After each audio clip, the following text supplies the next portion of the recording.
प्रत्याशी ज्योति बेन जी ऐतिहासिक वोटों से जीत करके जा रही हैं।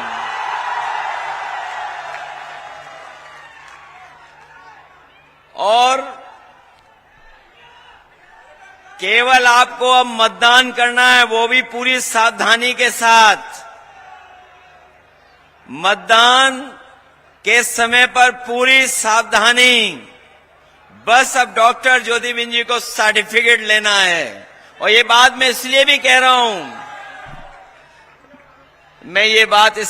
रहा हूं, कि सरकार के मुख्यमंत्री जी को इतनी बार नहीं आना पड़ता अगर उन्होंने पिछले 7 साल में कुछ काम किया होता तो।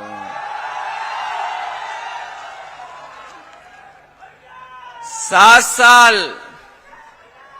अभी दिल्ली की सरकार का हिसाब किताब नहीं जोड़ा है मैंने। उत्तर प्रदेश की सरकार और दिल्ली वालों की सरकार, बताओ कितने सालों से चल रही है। और उसके बावजूद भी पूरी सरकार लगी हुई है यहां पर। न केवल सरकार लगी हुई है, जब उन्हें पता लग गया कि जनता उनका साथ नहीं दे रही है, तो उन्होंने अधिकारियों को आगे कर दिया, कर्मचारियों को आगे कर दिया। लेकिन अधिकारी और कर्मचारी मनी मन ये जानते भी हैं कि अब भारतीय जनता पार्टी बचने वाली नहीं है यहां पर। और तब वैसे तो कुछ चीजें बहुत लोकप्रिय हो जाती हैं, कभी कभी कारण नहीं पता लगता है कि क्यों लोकप्रिय हो रही हैं चीजें। लेकिन इधर आपकी विधानसभा की कुछ चीजें, कुछ घटना बड़ी लोकप्रिय हो गईं। मुझे पता नहीं था कि यहां मटन युद्ध भी हुआ है। वैसे तरह तरह के युद्ध हम लोगों ने देखे हैं। ये इतिहास में दर्ज हो गया मटन युद्ध। ये जो मटन युद्ध हुआ है, ये जो खींचातानी मची है, ये तो आपको देखने को मिल गई। वरना दिल्ली और लखनऊ के इंजन पहले से ही टकरा रहे थे, टक्कर मार रहे थे एक दूसरे को। न केवल सरकार के इंजन टकरा रहे थे, बल्कि इनके नारे भी अब टकरा रहे हैं। नारों में भी एक दूसरे लोग टकरा रहे हैं। और जो हमारे मुख्यमंत्री जी हैं, वो समाजवादियों से डरे हुए हैं। और डरे न होते तो कभी एक संत की कोई ऐसी भाषा होती है। हमारे यहां और आपके यहां सब जगह परंपरा ये है कि जो ज्ञानी होता है, जो जानकार होता है, वो कम बोलता है और मौन रहता है। इसीलिए हमारे आपके यहां मौनी बाबा, मौनी परंपरा है। लेकिन हमारे मुख्यमंत्री जी को तो कुछ उल्टा पुल्टा ही समझ में आता है। क्या नारा दे रहे थे वो? बटेंगे तो कटेंगे। लेकिन पीडीए के लोगों ने कह दिया हम लोग जोड़ेंगे और जीतेंगे भी। ये जो एनडीए वाले लोग हैं, ये एनडीए वाले लोग नकारात्मक हैं, ये नेगेटिव लोग हैं। और इनकी जो एनडीए की शुरुआत होती वो नकारात्मक शुरुआत है। एन मतलब नकारात्मक। और ये नकारात्मक केवल हमारे आपके लिए नहीं है, ये नकारात्मक लोग हैं हमारे दलित भाइयों के लिए। ये नकारात्मक लोग हैं हमारे पिछड़ों के लिए। ये नकारात्मक हैं आदिवासियों के लिए। ये नकारात्मक हैं हमारे अल्पसंख्यक भाइयों के लिए। और इनकी नकारात्मक सोच है हमारी आधी आबादी के लिए भी। ये एनडीए के लोग और खासकर भारतीय जनता पार्टी के लोग नकारात्मक लोग हैं। और सोचिए क्या फुल फॉर्म निकाला हमारे मुख्यमंत्री जी ने। पीडीए का फुल फॉर्म कुछ निकाला था किसी सभा में। मुझे ये समझ में नहीं आया कि एच कहां से आ गया, पावर हाउस कहां से बन गया पीडीए। और सोचिए पीडीए से इतने डरे हुए हैं कि इन्हें डीएपी की बोरी भी पीडीए नजर आ रही है। जो डीएपी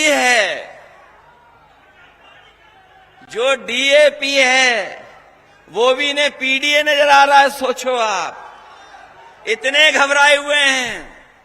और अगर ये जनता का जो समर्थन जान जाएंगे और देख लेंगे, अपने आप हिलते हुए नजर आएंगे। अब ये मुकाबला नहीं कर पाएंगे हमारा और आपका। जब पिछले चुनाव में मैं आपके बीच में आया था तो मैं कह रहा था कि बोरी में से चोरी हो रही है, लेकिन हमारे किसान भाई जानते होंगे, गरीब जानते होंगे, अब तो डीएपी की पूरी बोरी चोरी हो गई।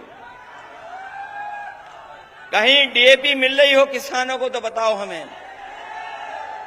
जब किसान को जरूरत है अपने खेत की पैदावार को बढ़ाने के लिए, उस समय ये सरकार डीएपी उपलब्ध नहीं करा पा रही, खाद उपलब्ध नहीं करा पा रही, आय दोगुनी की बात की, धान की कीमत नहीं दिला पा रही, अगली फसल जो आएगी उसकी तैयारी नहीं की है सरकार ने कि खरीदेंगे किस कीमत।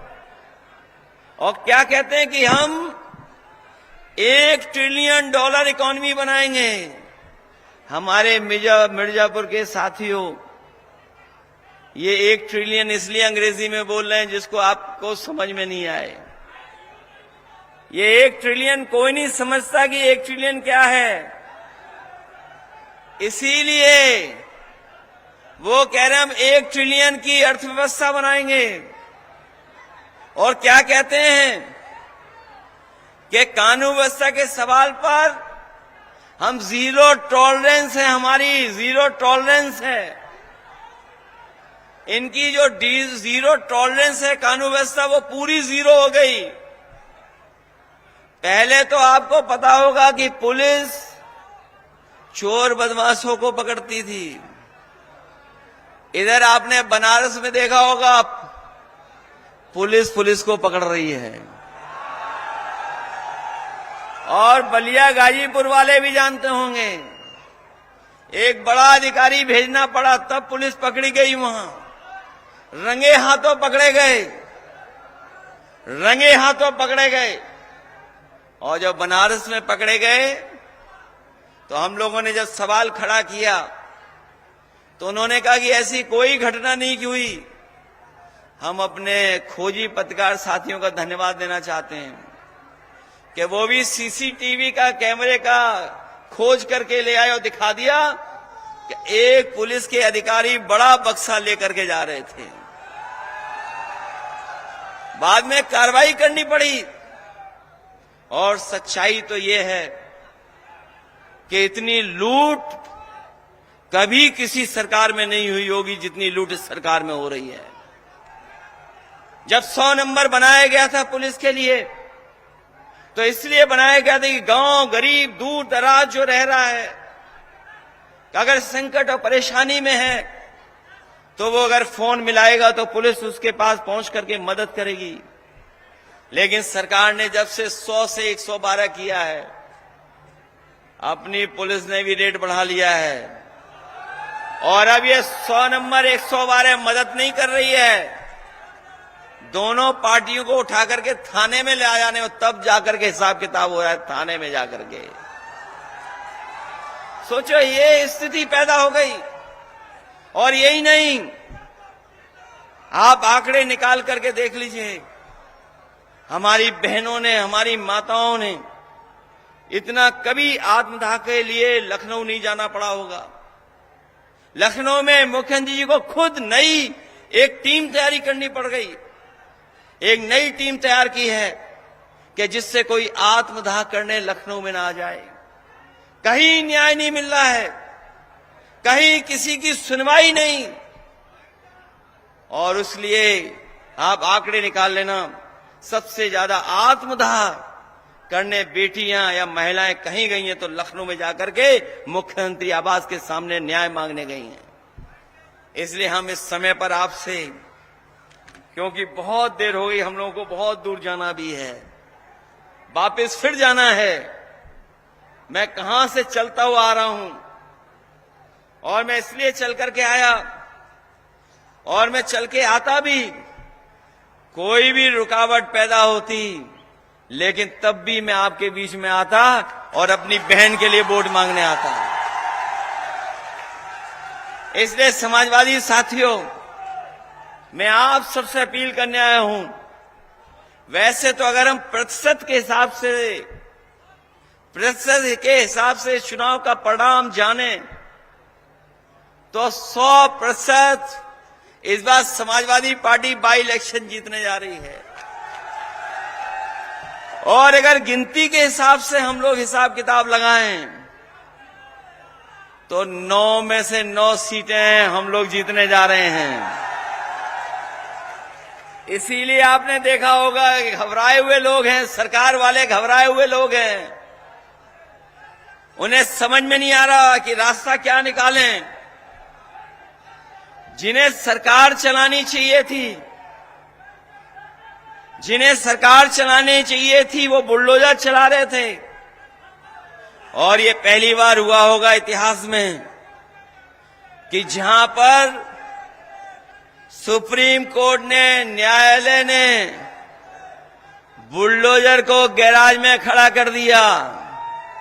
न केवल बुलडोजर को गैराज में खड़ा कर दिया, बल्कि सरकार पे जुर्माना भी लगा दिया कि जुर्माना देगी सरकार। और जुर्माने के साथ साथ सुप्रीम कोर्ट ने यह भी कह दिया कि जो ऐसे अधिकारी हैं जिन्होंने नियमों का पालन नहीं किया है, उनके खिलाफ भी कड़ी से कड़ी कार्रवाई होगी। तो सोचिए, बुलडोजर गैराज में खड़ा हो गया कि नहीं हो गया। और याद रखना, इस रिजल्ट के बाद और महाराष्ट्र के परिणाम के बाद जो लोग समाज में अंदर ही अंदर बारूद की सुरंग खोद रहे थे, उन्हें यही नहीं पता है कि अंदर ही अंदर उन्हीं के लोग सुरंग खोद करके कुर्सी छीनना चाहते हैं।